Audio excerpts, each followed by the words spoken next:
Last class हम लोग ये क्वेश्चन को छोड़ के गए थे. This was a massless raft at rest in still water.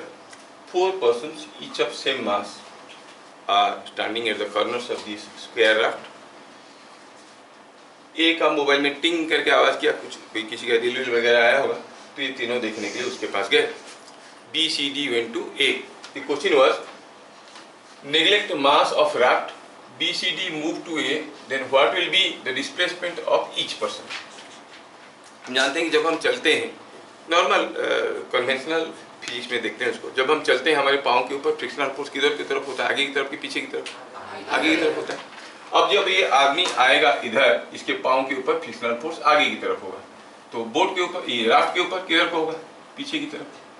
ये जब चलेगा तो ये भी इसके ऊपर एक फोर्स लगाएगा, ये भी जो चलेगा तो ये भी इसके ऊपर एक फोर्स लगाएगा. ये तीनों फोर्स का रिजल्टेंट कुछ इस डायरेक्शन में होगा, क्योंकि तीनों का मास बराबर है.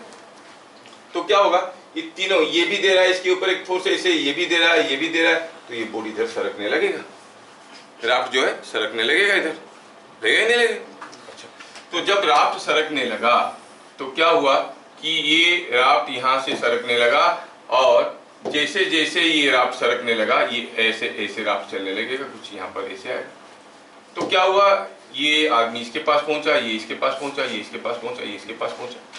कितना हुआ displacement? How could you know it will be at the center? Let us think.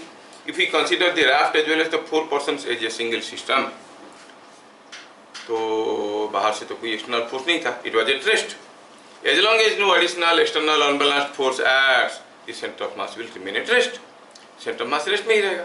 Centre mass पहले कहाँ था? यहाँ था, बीच में, चारों आदमी के सेंटर में था. अब ये जब चलेगा तो चारों कहाँ पे मिलेंगे एक दूसरे को?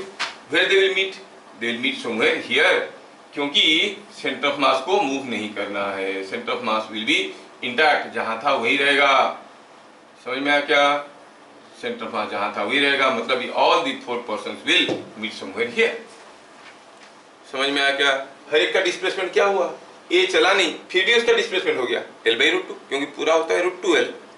L है तो √2L, उसका आधा √2L/2, L/√2. तो इसका हुआ L/√2, इसका हुआ L/√2, इसका हुआ L/√2, इसका हुआ L/√2. Displacement of each person will be L/2. सोच लिया था ना? देखा कितना मस्त है. समझ में आया? तो ये सेंटर मास के बारे में हम लोग इतनी सारी चीज देखें, अब इसको और आगे बढ़ाएंगे. ठीक है.